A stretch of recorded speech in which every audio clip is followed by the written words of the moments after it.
I'm going to introduce Stephen R. Miller. Yeah, Stephen Richard Miller. He's going to tell us a little more about himself, but this is what I used, a paragraph from Stephen, just to introduce the presentation tonight. He's done many trips from 1971 to 2016.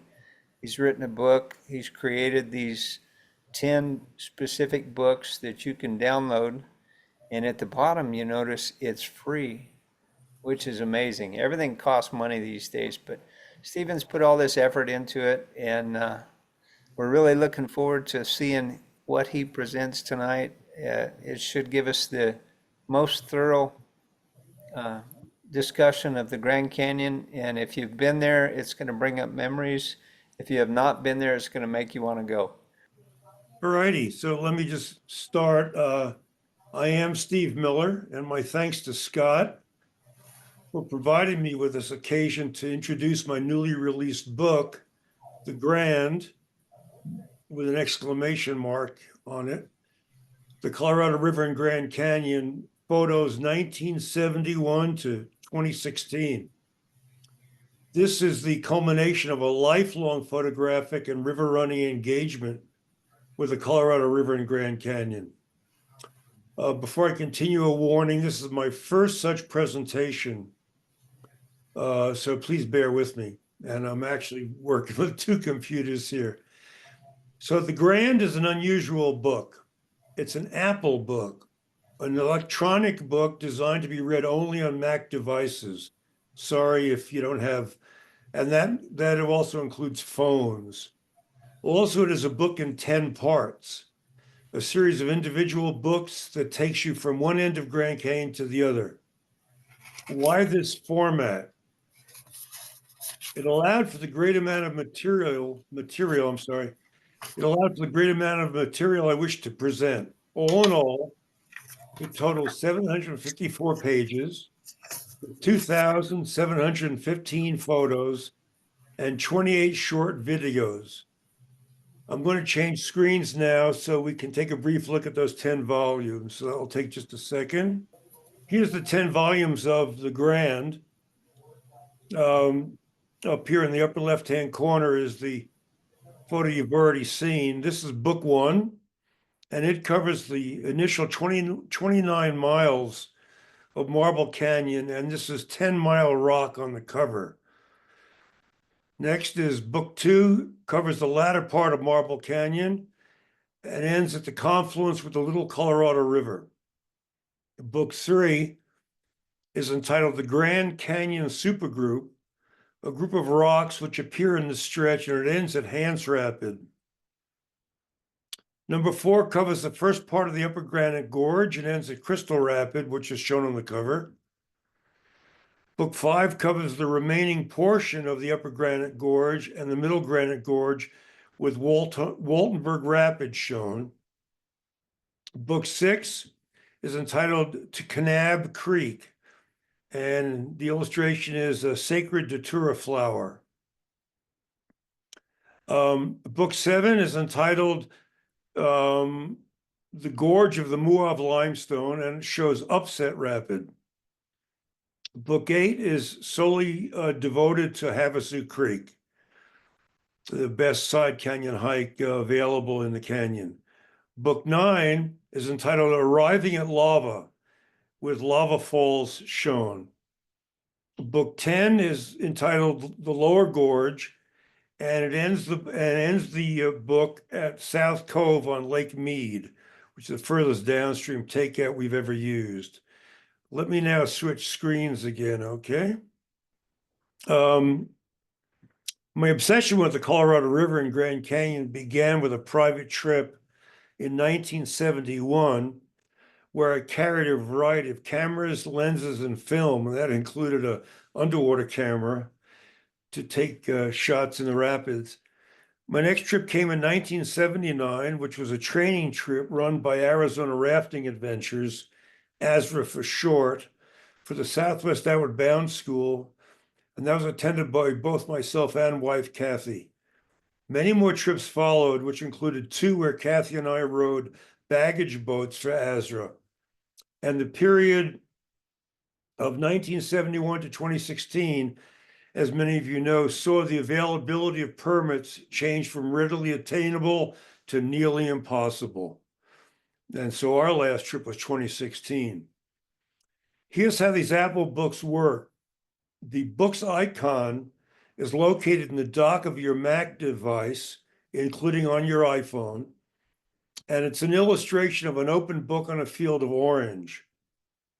Bring it up and go to the search field where you'll type in, and this is also in the announcement that you saw earlier, the same instructions. Go to the search field where you'll type in the Grand Book 1 or Book 2 or 3. Don't forget the exclamation mark at the end of the word grand. When the book cover appears, you'll be prompted to either get or read, and it's free, so all you have to do is click on one of those prompts. When the book opens, you'll see a menu bar at the top, which allows you to access a table of contents called a list view and a page layout called grid view. Let me show you what that looks like here. This is the table of contents, or the so-called list view. And here's the grid view. So it shows you all the pages of the book. Now, the book includes videos, and it also includes galleries, which I'll show you shortly. Yeah, let me look back. Okay, yeah. So book one, we're going to spend some time with book one as an illustration of the kind of contents that are in all of the books. And book one contains a good deal of instructional material devoted to geology, river running practice, and other relevant topics. It, like all the other books, begins with an introductory page that highlights items of interest in the river stretch it covers. So let's take a look at that. As we look here, these are some of the introductory pages. Here, you've seen this page here before, right? Which is all 10 books. Let me go back. And here's the introductory, we have a map of the Grand Canyon. And then the introductory page for book one. So it tells you what you're looking at. Marble Canyon, mile 0 actually should be 0 to 29. I can fix these. You'll see a few little mistakes I've made. I can fix later on, which is a nice thing about a ebook. So the first 61 miles of Grand Canyon is known as Marble Canyon, named by Major John Wesley Powell. There are two sections. First section, which is what this book covers, will include some vigorous rapids, and the second section, some great scenery. And now we discuss in the paragraph the kinds of rocks that you're going to start to encounter. This is the first time you'll see these rocks, and they'll ascend up above you as you go deeper and deeper into the canyon. And then we'll also get to see some a side canyon by the name of North Canyon, which this is a photo of. And then we'll also look at some of the rapids and end up by looking at the beautifully fluted limestone that is the reason why Major Powell named the canyon Marble Canyon. Here we are at Lee's Ferry, where the Grand Canyon starts and Glen Canyon ends. This is the last formations of the Glen Canyon formation. Then we have the Grand Canyon starts with the Vermilion Cliffs that tower above. And we have Lee's Ferry unloading from, this was a trip outfitted by Saba Adventures, called the whole shebang, where they want to make putting private trips on the river as easy as possible, and you pay them to do that, and then private trips over the years unloading at Lee's Ferry. And here we have a couple of shots of one of the Azra trips that we worked. And then in this explanatory stuff to the left, it discusses lots of different aspects about the river and lake. And these Apple books have what's known as galleries. And That's an old school boat there, Tom, Stephen. yeah, it sure is. So what you're looking at is a gallery where we could flip through 9 photos. And we continue downstream now. And there's more information about the geology that we're encountering. Here's the first side canyon, which is Cathedral Canyon. Prickly pears blooming, and here's some condor tracks and some condors. And here the condor tracks are compared to my footprint right there. And then here are the condors with their name tags on them. Then you get to Navajo Bridges at mile 4.5, looking straight up at them, and the river is going from top to bottom in this uppermost photo. And here we're under the bridges, and here's some more good geology. This is the layer of Coconino sandstone, and this is explained in the text here. Underlying the Torweep Formation, and you see the straight line across here. The upper surface of the Coconino has been eroded flat before the deposition of the Torweep Formation, and that's called, as explained in the text here, an unconformity. Badger Rapids, the first big rapid.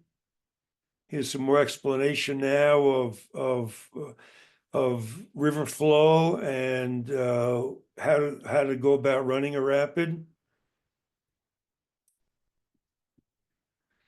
And here's another gallery, which I'll have to flip past, which shows Badger. And Badger is known for a big hole to the right of the tongue, and that's a photograph of that big hole that you pass. And here's a video of Badger. Here's that hole I mentioned a second ago, you pass to the left.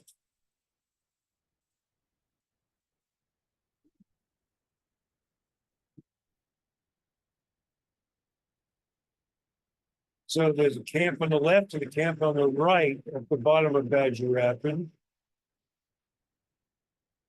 Going there shortly.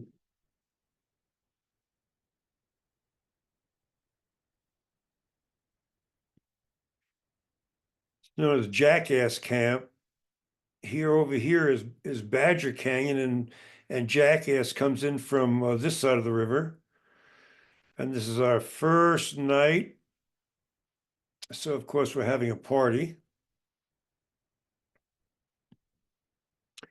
10 Mile Rock, which you saw on the cover. And here's more explanation of the geology, the geological circumstances surrounding the Grand Canyon, how it got formed. Soap Creek Rapid. And another gallery, which we'll pass by. And another video of Soap Creek.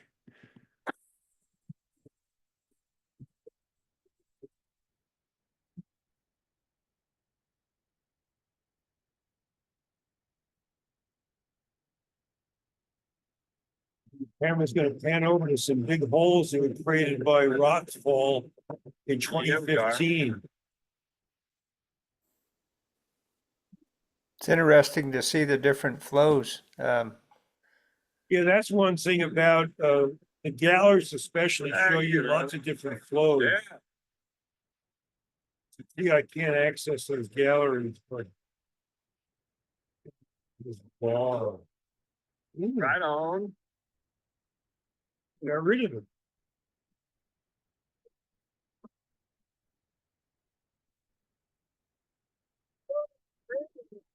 Oh yeah. Of course, we're in the shade now. So these are our voices recording that you're hearing. I'm going to go back since I've gotten, and now we can see a gallery. So this is my wife Kathy running Soap Creek.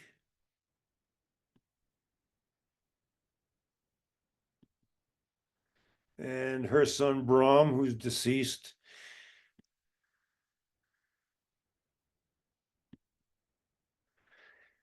A lot of the people you're going to see in these photos are people who work for us for our rafting company, New Wave Rafting Company, located here in the Rio Grande.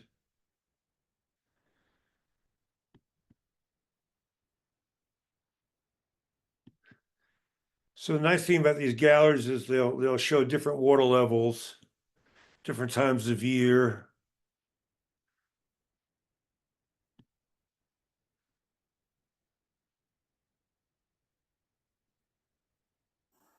Did New Wave have regular commercial trips down the Grand, Stephen? No, so we did private trips except when we were working for Azra. 12.4 mile camp. Another gallery.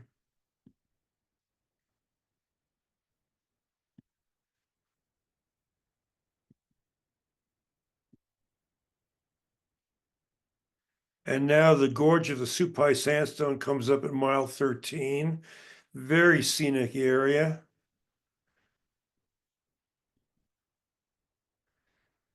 Fluted sandstone, quite high overhead, and overlapping layers of sandstone. This is the Supai Sandstone. See, here's one of my favorite little features, what is a projecting ledge of the Supai Sandstone. And notice, looking in the upstream view, here's the ledge. There's no whitewater visible anywhere in this area.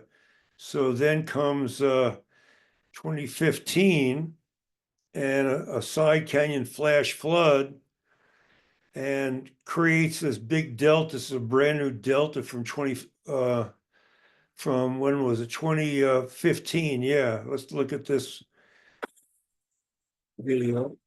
So that's all new debris there. But now we have a little rapid going by that projecting sandstone ledge created by this one Oh, flash nice wave.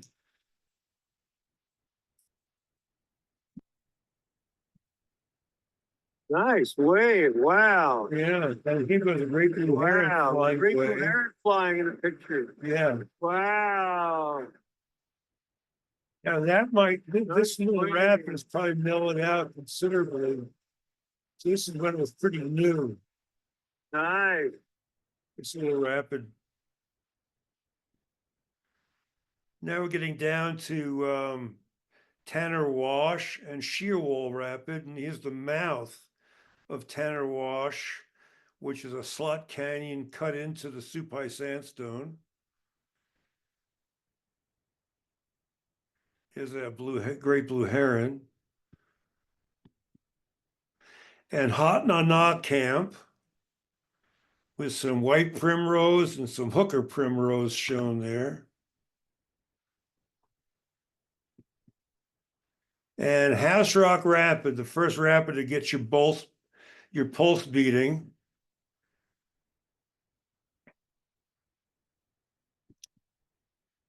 And a video of House Rock.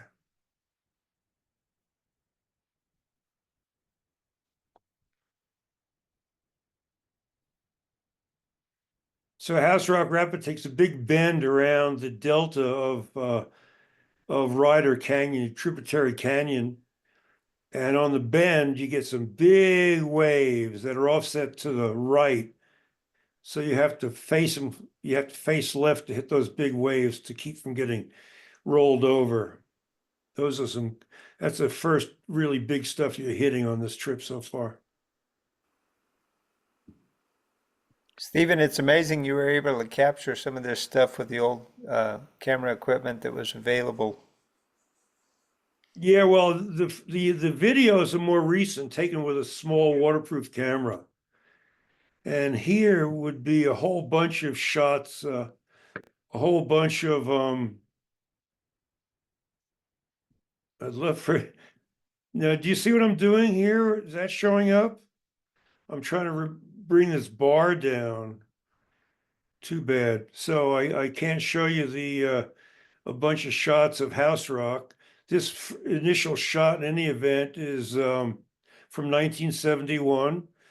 And here this fellow John Wasson is trying to give directions to these guys to move more to the right side. And they didn't, and they had some problems, but I can't show you that. So let's continue along. Redneck Rapid. A strange sand dune, which was a consequence of a flood release from the dam intended to deposit sand on the shoreline. 18-mile Ledges Camp. Bolden Arrows. Some of the critters, bighorn sheep on the left, chuckawalla on the right, and a canyon tree frog below. North Canyon is a fabulous side canyon hike. And here we have Kathy with a trout, my son Ethan with a big rainbow trout, and my son Ethan many years later at the very same camp. So here's the beginning of the Slot Canyon in North Canyon.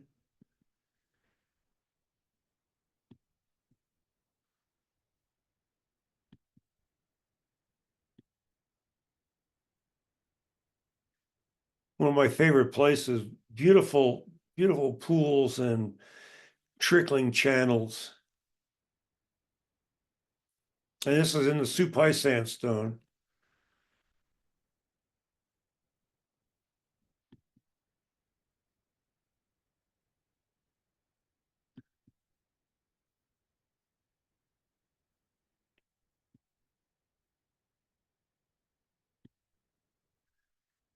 And here's North Canyon Rapid, which is an easy one. It's a 5. And then starting down below North Canyon Rapid, we get what's known as the Roaring 20s, being rapids in the miles 21 and up. And here's North Canyon Rapid. North Canyon. North Canyon. Where the campsite to the right there. Nice. Woo! Woo-hoo! Woo! Wow! Woohoo! Nice! Woo! Woohoo! Whoa, baby! And continue on down. This is mile 21 rapid up here. A very pretty big overhang on River Right down here. And here's 21-mile rapid.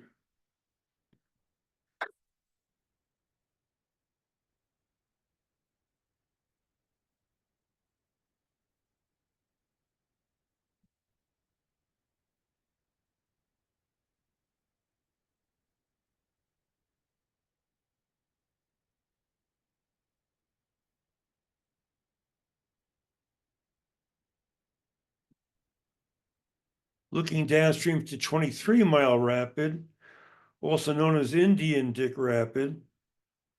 This is still a Supai sandstone here. 23-mile rapid has an offset wave that that regularly dumps boats. And it's also the beginning of the Redwall limestone. This is the first time you see the Redwall limestone here, and here's Kathy getting acquainted with the Redwall limestone back in 1979. And we had a flip here because Dave allowed his girlfriend Glenna at the oars, and she didn't know what to do when she hit that wave, and she didn't face into it, so they flipped. Whereas in this sequence here, my son Ethan with his son Andrew is facing into that wave. And here's Neil, same rapid. And he's facing into it up in here. So that's 23-mile rapid. Here's Lone Cedar Camp. Very nice camp on the left. There's always driftwood there if you're there when you can have a fire. Georgie Rapid, named after Georgie White, who was Georgie Clark, or White was a pioneering river runner. Here's 24.5-mile rapid, which has at the very top of it, seen on the top here and here, a beautiful suck hole, we call them, where you pass to the side of it, then you keep going to the right to get past this hole here. And here's another gallery, which we'll pass by. 25-mile rapid comes right after. Cave Springs Rapid is the last one in the series. And then the wall of the red wall limestone begins, the big wall of the red wall limestone seen right here. And so we're entering the gorge of the red wall limestone. And we're down here at the first camp you can take on your left is Tiger Wash Camp. Here's the beginning of the Red Wall Gorge. His 27-mile rapid, also known as Tiger Wash. It also has a wave that is offset, that you want to hit it with left attitude. Here's Kathy rowing an Azra raft. And here's the fabulous fluting that Major Powell remarked upon, limestone fluting. And there's me, and this is in, what year is this? 1981. The first boat that we owned, this Miwok raft here. We're wearing Mae West life jackets. And here's the beautiful fluted rock behind us. And Major Powell describes walking for a mile on the top of this shelf with these beautiful flutings below.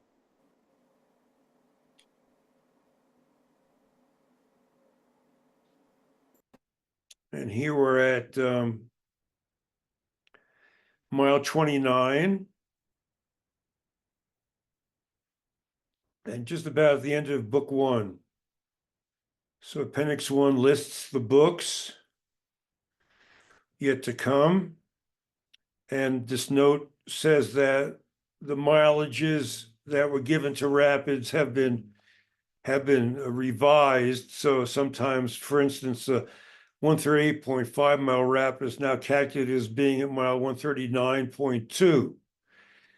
And also to give notice of the guidebook that I rely on, which probably everybody relies on, the Spiral Bound Guidebook, Guide to the Colorado River and the Grand Canyon. And most recent edition is the 8th edition. And so that's the one I use for all factual materials.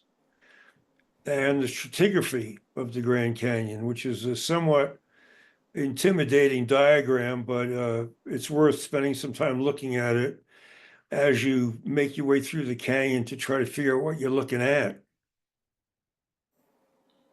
So Stephen, we have had Tom Martin do presentations for our club in the past as well, and he's a wealth of knowledge. Yeah, he's fabulous. He's provided me with some photos and some information when I need it. So There was a question posed in the chat. How far downriver have you caught trout? After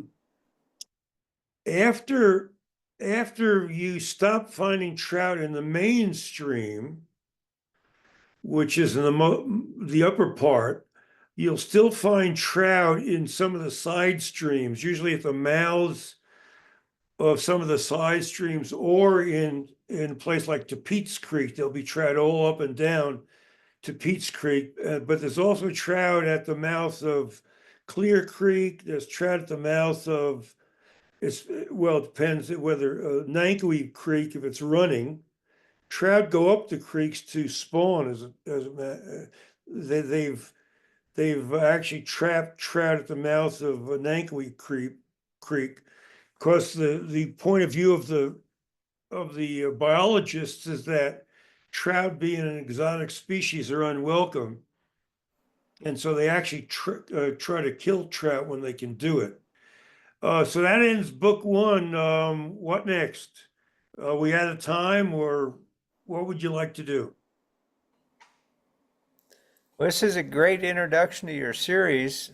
We usually go till about 7:45, and then we let people chime in. I'm not even sure what time it is now. Let me look, but It's 7:30, 7:33. I can go to book two, I suppose. sure. Yeah, I'll just skim through. Okay. This is amazing that this resource is available for anybody to download on books for free. And I should add that I have, let me just find this. I have a number of other Apple books devoted to rivers. And let me mention that these Apple books, you can search for them and find them.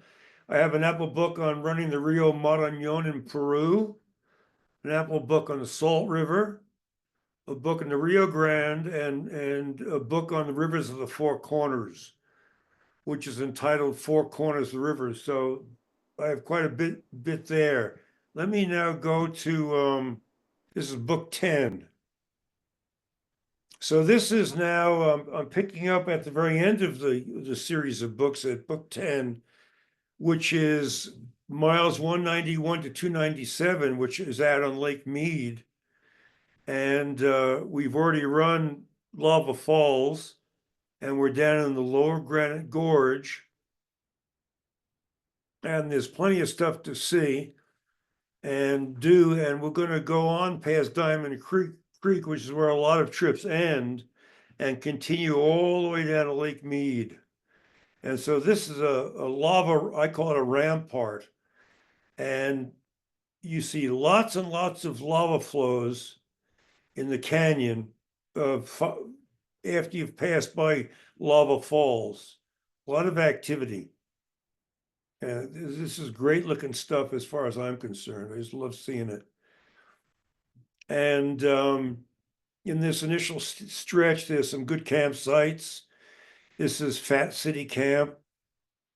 Here's a cholla cactus, no, not cholla, teddy bear cholla, which is a cactus that shows up at the lower end of the canyon, and is a cactus that have to be very careful around. Here's more lava, another lava rampart. I call this the Round Tower down at mile 194. This is called a Whipple yucca, this beautiful yucca stalk up here. And here's Hualapai Acres campsite right there.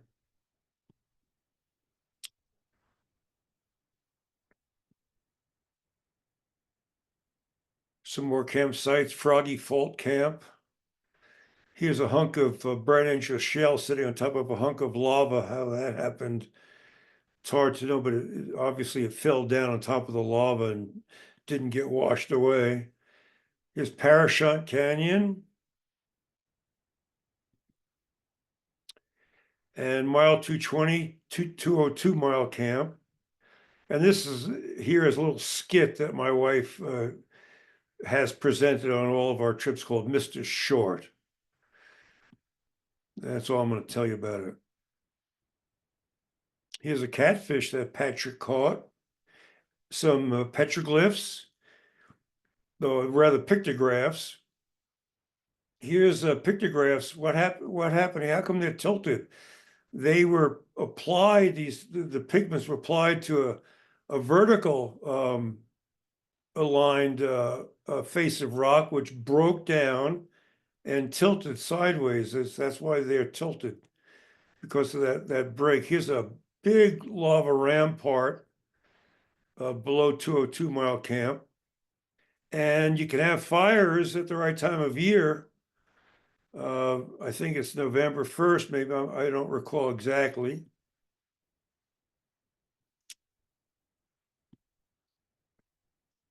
Here's a lava rampart in Bowles I photographed first in 1981, and then quite a number of years later.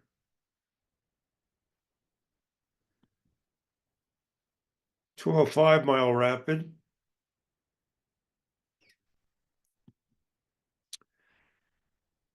Ooh, I wonder if I can get, oh yeah, I can get to the control buttons.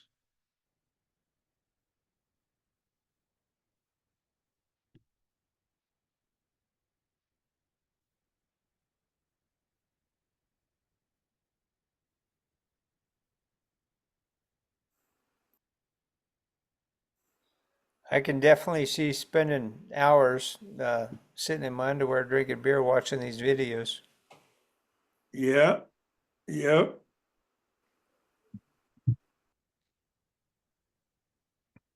Scott, that's a little TMI. Sorry, we can edit that out.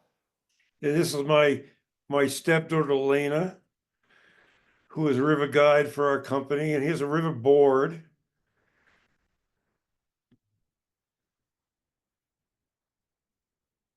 Here's some burrows photographed in 1971, before they removed the burrows. Here's Granite Park. These are photos from 1971.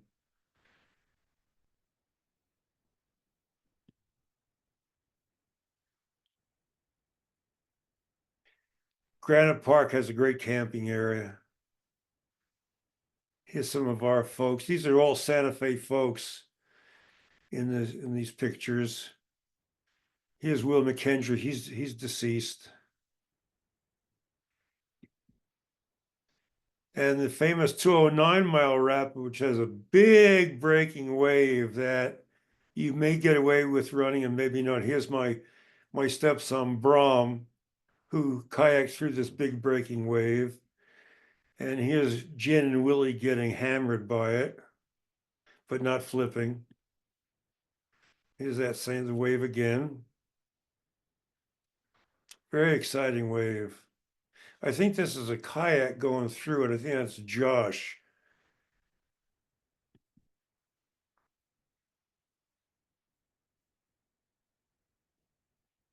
So 2007 up here and 2008 down here.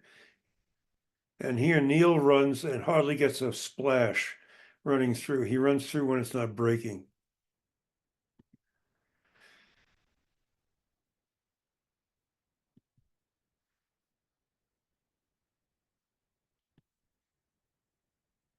A couple of pictures by Peter Donahue of Molly and Woody running through it, not getting a splash on them. So this wave breaks, and you can hear it break when you're camping upstream at Granite Park during the night. Now here's one of what I consider the best of the sculpted rocks, sculpted and polished rocks in the canyon, and it's diorite, mile 212 on the right. Extraordinary looking rock. Oh, that was me, by the way, being one with the rock.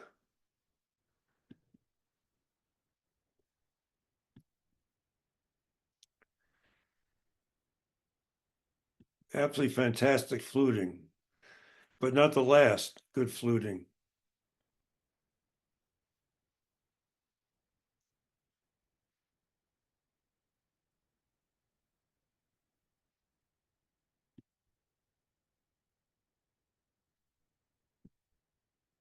By the way, all of the colors and other elements in my images are not enhanced. what you're seeing is real.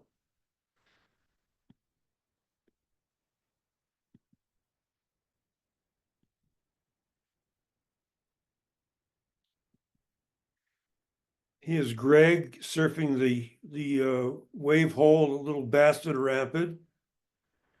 And that's a wall of polished black diorite there. Little bastard rapid. And downstream from Little Bastard, before you get to Pumpkin Springs, is this fabulous wall of, it's a flat top wall of Tapete sandstone, which has all kinds of flutings and holes and little chambers. And you can walk back up to this hunk of rock from Pumpkin Springs. Here's being on top of that wall here. More of the arches, chambers. Here's an interesting pair of photos. This is this rock, the black rock here and the gray rock here are the same rock, but this big hunk of sculpted Tapete sandstone seems to have fallen away between the time I took this photo and the time I took this photo. The first one was 1995, so it was a 21-year span between the photo on the left and the photo on the right when this thing fell away. Pumpkin Springs.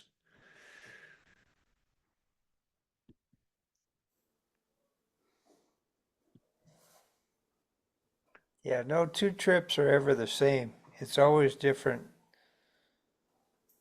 Down below Pumpkin Springs, this Tapetes, these walls of Tapete sandstone continue for a ways. Here's 214 Mile Camp there. And the Jumping Rock, which is a projecting ledge of Tapete sandstone.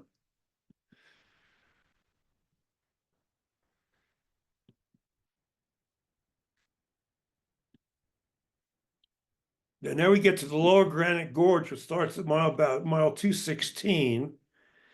And it's this rock here is the granodiorite, I think it is, and there's a big block of Tapete sandstone sitting on top of it, same rock in both these photos. Here we have a barrel cactus, an ocotillo, and a brittle bush. Here's Three Springs Canyon, where you can get some water, and then 217 Mile Rapid, which is a great rapid to photograph because there's this beautiful granodiorite wall behind. And it's always in the shade in the afternoon when you get there. So the boats are in the sun and the wall is in the shade. Ooh, can I get to the, I can't quite get to the controls there. Darn.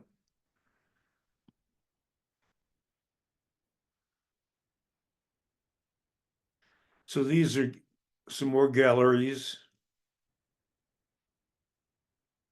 Just a wonderful rapid to stand and watch boats go by with the great lighting.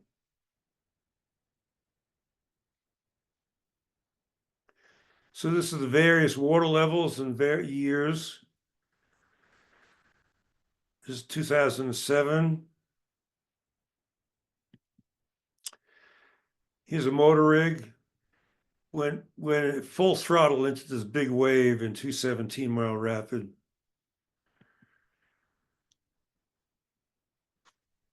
Just 1 sec here, I'll go back.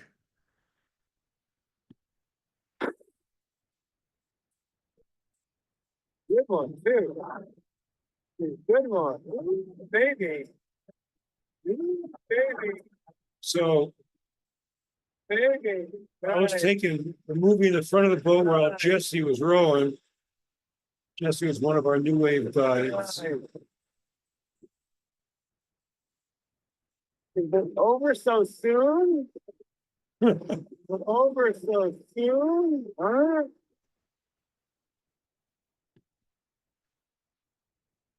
Here we have this young fellow, he's deceased. He was named for my stepson, Brahm.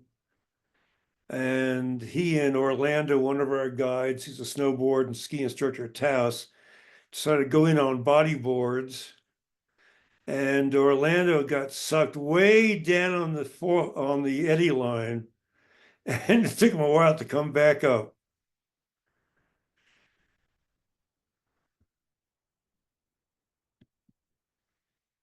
Up at 220-mile camp, real beautiful open camp.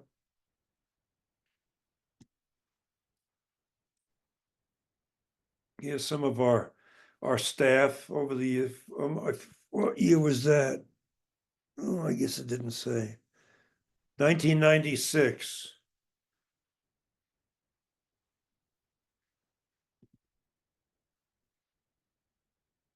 Is the middle camp called Gorilla Camp because of the resemblance of this hunk of rock to a gorilla.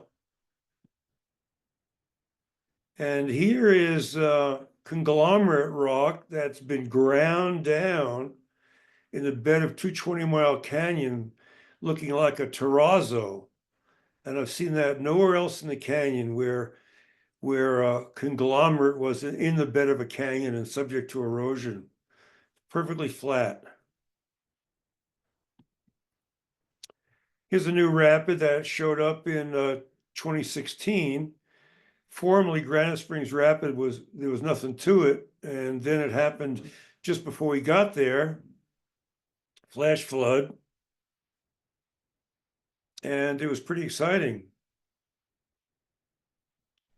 A lot of rocks, exposed rocks, a lot of waves, very erratic waves and holes.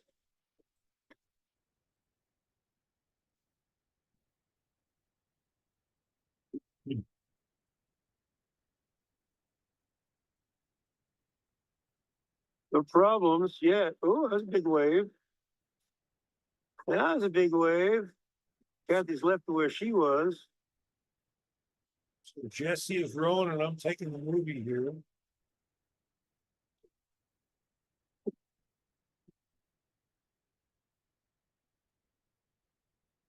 This is probably a lot smoother now after this number of years.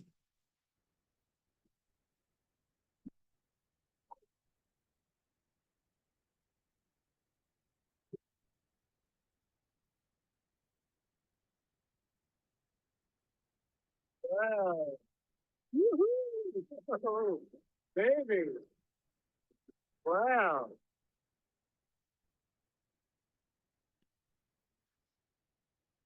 Diamond Peak. So this is we're getting close to Diamond Creek.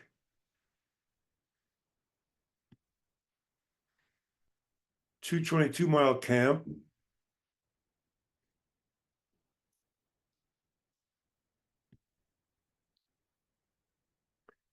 Two 224-mile rapid.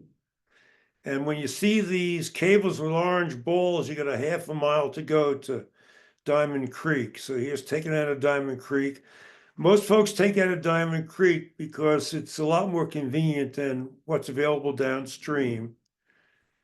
You got to pay to use the Diamond Creek Road, the Paleo-Indians. And so I've been below Diamond Creek a few times. So we're going to continue. Here's passing by Diamond Creek. Here's Diamond Creek Rapid, or Diamond Rapid, I guess they call it. And as stated in the guidebook, let's see if it's rocky enough in spots to damage a dory. Tom Martin says in the guidebook, and sure enough, Karen rowing a dory in whatever, I think it was 2012, managed to hit a rock down near the bottom and put a hole in her dory, small hole in her dory. Here's 1983 high water. And these are bucket boats here. That is a bucket boat. Now we're getting down to Travertine Canyon, which is one of the great reasons for running this lower stretch. Fantastic fluting in the lower canyon and Travertine Canyon. And it's grotto.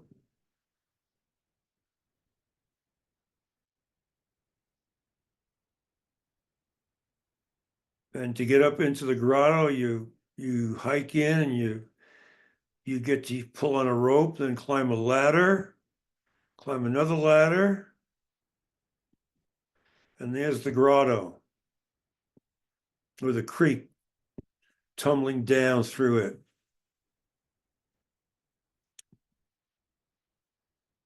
More incredible fluting in Travertine Falls. And the famous Killer Fang Falls. Here's Karen in her repaired dory. Oh, hey, I can show this one here. Kathy and Jordan.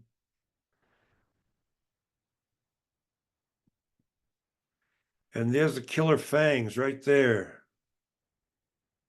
And the current tries to take you right to them.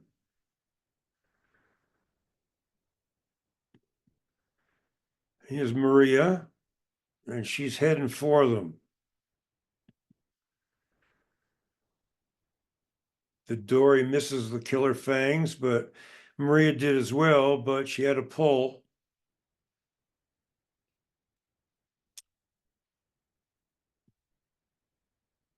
An incredible fluted rock on the beach at Killer Fang Falls, including, here's a rock I photographed in 1971 with holes through it. Rephotographed it in 2012. He is looking the other way through the holes. And here's another incredibly interesting fluted rock. And where you land is lots and lots of beautiful fluted rock. Fabulous stuff.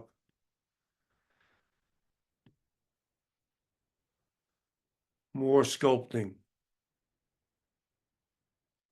234 Mile Rapid, which is not a pushover. Bridge Canyon Camp, where you start seeing the first signs of the fact that Lake Powell had backed up to this spot, mile 236. Here's a bathtub ring right there. And here's a bathtub ring right there where Lake Powell had backed up. So now from here on down, you start seeing evidence of Lake Powell, the presence of Lake Powell. This is all a bathtub ring there. And look at this. Stephen, isn't that Lake Mead? Oh, Lake Mead. I'm sorry. Thank you. Lake Mead. Fabulous, very erosion resistant rock of granite and black schist here at Nice Canyon Rapid. Bridge City Camp, where this is a so-called exploration site for a proposed dam. And a pillar of redwood limestone that goes straight up above. Separation Canyon, which has a big story to it, which I won't take time to go into. The Spencer Towers. Here's Spencer Canyon. Big hunks of granite here. And then this was the site of Lava Cliff Rapid, which is supposedly the hardest rapid in the Grand Canyon. And here's the lava cliff right here and right here that formed the rapid. But the rapid got entombed in silt from Lake Mead, so no rapids from here on down. This is a very beautiful mesa here, which has no name on the map, but it has an altitude point, which is 4313. And you see this guy ahead of you, and it's a long mesa that projects out to stand above the river. Very handsome. And this is Surprise Canyon right here. and more wonderful formations that are similarly stick out from the rims into very beautiful forms. So when we're down here in what was that year again? We did what was called the night float. When we first came, this was 1971, 79. No, 1983, I take it back. So this is when Lake Mead was backed up, way up, as I said. And so you hit the river, which was slowing down and slowing down and slowing down. And we tied our boats together, prepared dinner, and slept on the boats as we drifted. And this is the stretch that we were drifting through the night. Devil's Slide Point. This is the same formation here. It's granite with a layer of tapetes on top. And then you get to what I call helicopter hell. This is a helicopter concession run by the Paleo-Indians, and these helicopters come in and out all day long. I mean, it's never quiet. Here's us arriving on Lake Mead after our night float. And at that point, it's already a pretty good sized lake. The folks that come in the helicopters, who are primarily Asians, get out of the helicopters and go on down to the shoreline there where they load on for a short river trip up and down. Then the next attraction, another qualified attraction, is the skywalk. We had a camp, this is our camp opposite the skywalk. And as we continue down, we see the lower and upper terminal of a tramway, which was for the mining of bat guano. And we're continuing down. We have big silt banks now showing up as the river cuts down into the accumulated silt on the bottom of Lake Mead. You start getting silt banks rising above you. Those silt banks are very unstable, and you get they slough and dump silt into the river and cause big clouds of dirt. River actually gets muddier when you get into those silt bank falls. Yeah. Yep. Here we're getting to the end of the canyon. We're down at the canyon ends at mile 277.1, and here we're just a little bit above that point. And down in these two photos, we're a little bit below that point. And here we are now, just slogging it out on the lake, or rather on the river, which has a little bit of current. See what's happened, just to explain, it's a somewhat complicated history, but after Lake Mead started losing water, it began retreating downstream. And as it lost more and more water, it retreated more and more until finally Lake Mead was no longer within the confines of the Grand Canyon. And so in these latter years, we got current, but no rapids. And so we're down out of the canyon here. These are the Grand Wash Cliffs, which mark the end of the Grand Canyon. That can be exciting when you're doing a night float, trying not to pass the Pierce Ferry takeout. Right. This is what I call a replacement Pierce Ferry takeout, because part of what occurred as Lake Mead retreated from the canyon was the formation of a new rapid, which you're going to see momentarily. And that rapid got so hard that the Park Service had to put in a new takeout to save, because the rapid was too dangerous.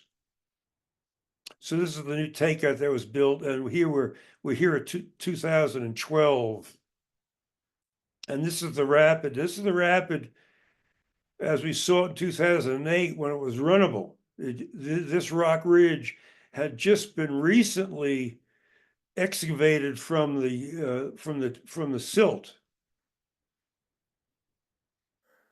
And That's called a Nick Point Rapid. It's not the normal river flow. The river actually diverted through the sediment to a different place, and yeah, right. Yeah, the river was free to wander after the lake had retreated. The river was running onto a somewhat undifferentiated silt flat. And so it found itself a new channel across that silt flat, which as it happens was about 2 miles away from where its original channel was. And then relocating its channel on that silt flat, it just happened to cross over a buried ridge of soft conglomerate rock. But then started excavating that ridge fairly rapidly. So this is 2008 when it was runnable, and here's when it's just barely runnable by the brave and foolhardy. In 2016, I got these photos from Tom Martin. Here's the rap in 2016, which is terrifying to say the least. As the river, and so this channel disappeared as the river excavated the ridge, and so the top of the ridge rose. And so this channel here is not visible because it was deserted. So now all the river is going through this channel, what I call a left channel, and just keeps digging. So here's us running the rapid in 2008.